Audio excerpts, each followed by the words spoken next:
நீங்கள் பார்த்து கொண்டிருப்பது உங்கள் சமூக நீதி குரல் தொலைக்காட்சி. ஒடுக்கப்பட்ட மக்களுக்காக ஒலிக்கப்படும் உரிமை குரல் சமூக நீதி குரல் தொலைக்காட்சி. கடந்த சட்டமன்ற தேர்தலில் மரியாதைக்குரிய தமிழகத்தில் இருக்கக்கூடிய முதல்வர் அவர்கள் வடமதுரையில் தேர்தல் பிரச்சாரத்தில் நாங்கள் ஆட்சிக்கு வந்தவுடன் கிறிஸ்தவ வன்னியர்களை எம்பிசி பட்டியலில் நாங்கள் இணைப்போம் சேர்ப்போம் என்று சொல்லி வாக்குறுதி கொடுத்திருக்காரு. இதுவரை வாக்குறுதி கொடுத்து 4 வருடங்களுக்கு மேல ஆயிடுச்சு. இதுவரை இந்த வாக்குறுதி நிறைவேற்றல. இப்ப சமீபத்தில் மேட்டுப்பட்டியில கிறிஸ்தவ வன்னியர்கள் சார்பா எங்களோட எம்பிசி திருச்சபை கமிஷன் சார்பாக ஏறக்குறை 20,000 பேருக்கு மேல் மக்களை திரட்டி நாங்கள் மாநாடை நடத்தி கோரிக்கை வைத்தோம். இதுவரை இந்த அரசாங்கம் சிறிதளவு கூட செவிசாய்க்கவில்லை. இதுவரை கிறிஸ்தவ வன்னியர் சமூகம் ஒட்டுமொத்த கிறிஸ்தவர்களும் திமுகவின் பின்னாடி தான் நிற்கிறோம். இதுவரை நின்று கொண்டே இருக்கிறோம். திமுகவுக்கு தான் நாங்கள் வாக்கு செலுத்தி வருகிறோம். ஆனால் தொடர்ந்து நாங்கள் புறக்கணிக்கப்படும் நிலையில் நாங்கள் மாற்றி யோசிக்க வேண்டிய நிலைக்கு தள்ளப்பட்டுள்ளோம் என்பதை மரியாதைக்குரிய தமிழக முதல்வர் அவர்களிடம் கோரிக்கையாக நாங்கள் வைக்கிறோம். விரைந்து இந்த சட்டமன்ற கடைசி கூட்டத்தொடரிலே நீங்கள் அறிவிப்பீர்கள் என்று நாங்கள் நம்புகிறோம். மரியாதைக்கும் கிறிஸ்தவ மக்கள் முன்னணி மாநில தலைவர்.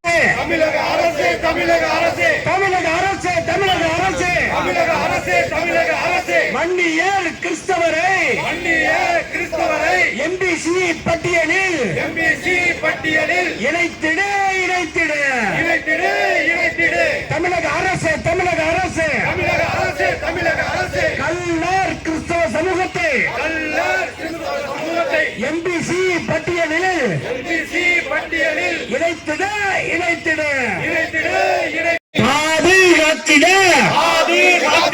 வகுப்புவாத வன்முறை தடுப்பு சட்டம் தமிழகத்தில் உள்ள அரசியல் கட்சிகளே திண்டுக்கல் மாவட்டத்தில் 2020 சட்டமன்ற வேட்பாளர்களாக கிறிஸ்தவ வன்னியர் சமூகத்தை வேட்பாளராக அறிவித்தது. புறக்கணிக்காது. திமுகவை புறக்கணிக்காது. அதிமுகவை புறக்கணிக்காது. ஓட்டு போடும் எந்திரமல்ல. வன்னியர் சமூகம் ஓட்டு போடும் கூட்டமல்ல. தலைவனாகும் தகுதி எல்லாம் எம் சமூகத்திற்கு உண்டையா? வேட்பாளராக அறிவித்தது. திமுகவை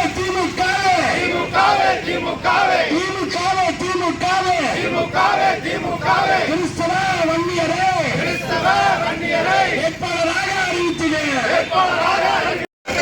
இடஒதுக்கீட்டு சலுகைகளை இடஒதுக்கீட்டு உரிமைகளை புறக்கணிக்காது. முதல்வர் ஐயா வடமதுரை வாக்குறுதி தேர்தல் வாக்குறுதி எம்பிசி பட்டியலில் சேர்த்திடுவோம் என்று சொன்ன முதல்வர் ஐயா அறிவிச்சிடுங்க. ஆலயங்களின் மைதானங்களை பாதுகாத்திட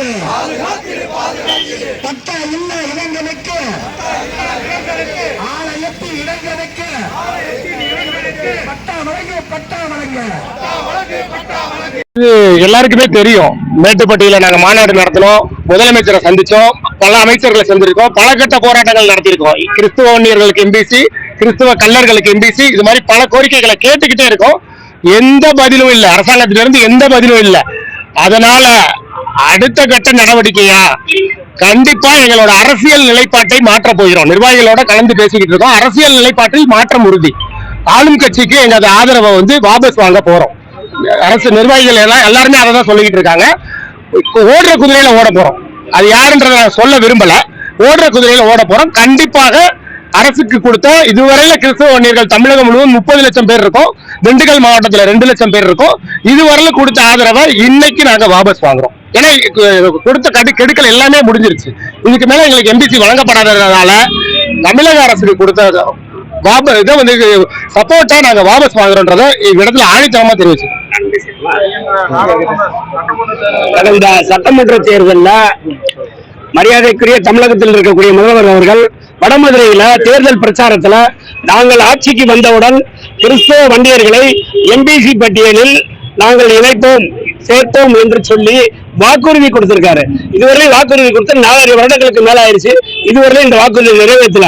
இப்ப சமீபத்தில் மேட்டுப்பட்டியில கிறிஸ்தவ வன்னியர்கள் சார்பா எங்களோட எம்பிசி திருச்சபை கமிஷன் சார்பாக ஏறக்குறைய 20,000 பேருக்கு மேல் மக்களை திரட்டி நாங்கள் மாநாடு நடத்தி கோரிக்கை வைத்தோம். இதுவரை இந்த அரசாங்கம் சிறிதளவு கூட செவிசாய்க்கவில்லை. இதுவரை கிறிஸ்தவ வன்னிய சமூகம் ஒட்டுமொத்த கிறிஸ்தவர்கள் திமுகவின் பின்னாடி தான் இருக்கிறோம். இதுவரை நின்று கொண்டிருக்கிறோம். திமுகவுக்கு தான் நாங்கள் வாக்கு செலுத்தி வருகிறோம். ஆனால் தொடர்ந்து நாங்கள் புறக்கணிக்கப்படும் நிலையில் நாங்கள் மாற்றி யோசிக்க வேண்டிய நிலைக்கு தள்ளப்பட்டுள்ளோம் என்பதை மரியாதைக்குரிய தமிழக முதல்வர் அவர்களிடம் கோரிக்கையாக நாங்கள் வைக்கிறோம். விரைந்து இந்த சட்டமன்ற கடைசி கூட்டத்தொடரிலே நீங்கள் அறிவிப்பீர்கள் என்று நாங்கள் நம்புகிறோம். மரியாதைக்கும் கிறிஸ்தவ மக்கள் முன்னணி மாநில தலைவர் சுதாகர், கிறிஸ்தவ கழகம் மாநில தலைவர்.